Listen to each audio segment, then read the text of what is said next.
Hier j'en avais un, je suis monté à pied à Pierre-Blanche. De ces oiseaux rendent difficile la collaboration entre le chasseur et son aide. Pour les dresser à attaquer pigeons, perdrix, faisans, mais aussi lapins. Bien, merci pour votre accueil, soyez les bienvenus. Nous sommes donc aujourd'hui venus vous présenter des rapaces. Les rapaces, je vous le rappelle, ce sont des animaux sauvages dans la nature. Ils attrapent des proies vivantes, ils les tuent et ils s'en nourrissent. Ils sont donc assez bien équipés pour ce faire. Ils ont un bec crochu et ils ont des griffes aiguisées. Ils peuvent donc être potentiellement dangereux. Je vous demanderai simplement de bien respecter deux consignes. La première, c'est de ne pas toucher les oiseaux lorsqu'ils s'approchent de vous. Laissez-les faire, ils ont l'habitude. Vous ne risquez rien tant que vous ne caressez pas un rapace. La deuxième chose, c'est lorsqu'ils vont passer en vol au-dessus de vos têtes. Là, ne cherchez surtout pas à les attraper. C'est réellement dangereux et c'est donc à proscrire totalement. Si ces deux consignes sont respectées, je vous rassure, tout se passera bien sûr pour le mieux. Nous allons commencer tout de suite pour nous mettre dans le bain par un oiseau que vous ne verrez probablement jamais, tout simplement parce qu'il nous vient de la Terre de Feu. La Terre de Feu, c'est ce petit bout de terre situé tout en bas de notre planète, presque en Antarctique. Là-bas, il n'y a pas d'homme. Cet oiseau n'a donc absolument pas peur de nous. Et nous avons décidé de profiter de cette proximité quasi naturelle qu'il a avec nous, arrête 2 minutes, pour vous le présenter d'une manière originale, puisque je me propose de passer près de vous, de le laisser monter sur vos têtes et de le rappeler. C'est donc pour ça qu'il n'est absolument pas dangereux de le présenter de cette manière avec vous. Hop là. Nous allons aujourd'hui vous en présenter une, ma foi, un petit peu particulière, puisqu'elle nous vient de fort loin. Elle nous arrive des Américains. On l'appelle la buse de Harris, et vous allez voir que celle-ci, en principe, aime bien voler assez près de vos têtes.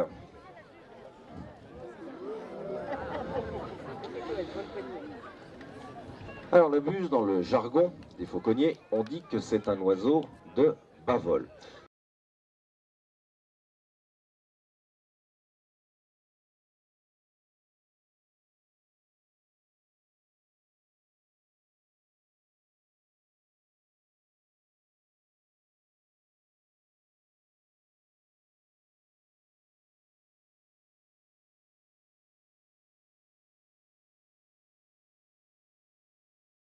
Voici donc arrivé ce hibou, et je voudrais que les enfants me rappellent comment on appelle ce que notre oiseau a sur la tête. Comment ça s'appelle là, ce qu'il a là? C'est quoi? Alors c'est quoi ça? Ça s'appelle comment? C'est... Ah, j'ai entendu un beau nom là. Il m'a dit, il faut un gant pour être fauconnier. Il a raison, voici mon gant. Forcément, un petit peu grand. Vaut mieux te protéger, tu me diras. Bien, vous pouvez constater maintenant comme moi que Thomas a un gant, il est donc fauconnier. Ma foi, l'oiseau s'appelle Chapi. Je regarde, comment tu fais? Attends, Chapi, tu retournes là-bas et tu viens en volant, s'il te plaît. Hein. Toi, il faut que tu l'appelles, il ne te connaît pas. Tu as 3 essais, il s'appelle Chapi. C'est important que tu l'appelles, hein, vraiment. Chapi, vas-y, deuxième essai. Chapi, vas-y.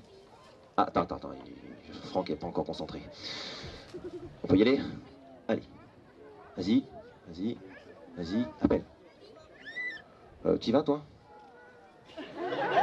Bon, je sais ce qui se passe. Il est pas beau, mais si tu mets pas de l'amour, ça va pas marcher, hein. Faut qu'on sente que tu l'aimes, hein. Dernier essai. Allez, Chapi, fort, vas-y. Vas-y. Ah, mieux. Tu bosses, toi? Oh. Oh là là. Dis donc, ça a pas très bien marché, hein. Qu'est-ce que t'en penses? Je sais pas trop. Je vais t'expliquer. Il faut pas qu'un gant pour être fauconnier. Il y a 2 autres choses que tu n'avais pas. La première, c'est une bonne position. Tu étais à l'envers. Il faut que tu sois comme ceci, le bras bien écarté pour qu'il ait de la place pour atterrir. Il fait quand même 1m40. Ensuite, je vais mettre quelque chose d'un petit peu magique dans ton gant. Tu diras pas ce que c'est, hein, c'est un secret de fauconnier. D'accord? Je t'aide pour l'atterrissage parce qu'il est lourd. Mais après, tu te débrouilles, donc tu tiens bien ton bras. Hein. T'es prêt? Allez, c'est parti.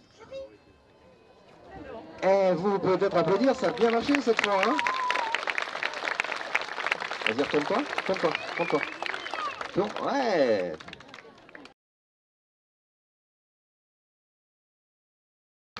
Allez, on va terminer cette présentation avec un oiseau qu'en principe vous attendez toujours avec beaucoup d'impatience. Je vais vous demander de faire un petit passage en fait ici si vous voulez bien. En effet, les aigles ont fait l'objet de toutes les légendes. On a dit d'eux qu'ils enlevaient les moutons, ensuite même qu'ils enlevaient et tuaient même les enfants. Alors je vous rassure, ils en sont totalement incapables. Par là, laisse-le bien arriver Franck. Ils ne peuvent emmener dans leur cercle que leur poids, ça veut dire entre 3 et 7 kilos.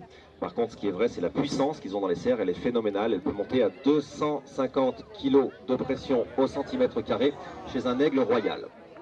Alors, celui que vous allez voir n'est pas un aigle royal, c'est un pigargue à tête blanche. C'est l'emblème des États-Unis, un aigle pêcheur. Il faut bien qu'on te voit, Franck, je te vois même pas, moi. Ah oui, c'est de vous voir bien en avance, voilà. Alors, la puissance, je vous le dis, est phénoménale, mais il y a autre chose qui est incroyable, c'est la vue chez ces aigles. Celui-ci voit tout simplement 10 fois mieux que vous et moi. Il est capable de repérer son fauconnier en plein ciel à presque 5 km de distance. Si vous vouliez voir aussi bien que lui, il faudrait que vos yeux dans votre tête aient la taille d'une orange. Celui que vous voyez a 16 ans, il fait 2,05 m d'envergure et pèse 4 kg. Alors 16 ans, ça vous paraît peut-être énorme, c'est tout jeune pour un aigle. Si tout va bien pour lui, il vivra en captivité environ 50 ans et dans la nature jusqu'à 35 ans.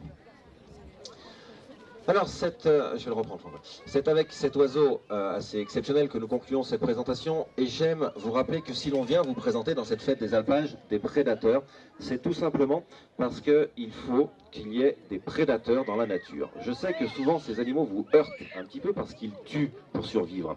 Mais il est nécessaire que nous apprenions vraiment à leur laisser une place à nos côtés parce que ce sont des maillons indispensables de notre chaîne alimentaire. J'espère qu'on vous aura surtout convaincu que ce ne sont pas des êtres cruels ou sanguinaires et qu'on vous aura donné un petit peu envie de mieux les connaître. On vous remercie vraiment de votre présence, on vous souhaite une très bonne journée et on vous dit j'espère à une prochaine fois. Merci à vous.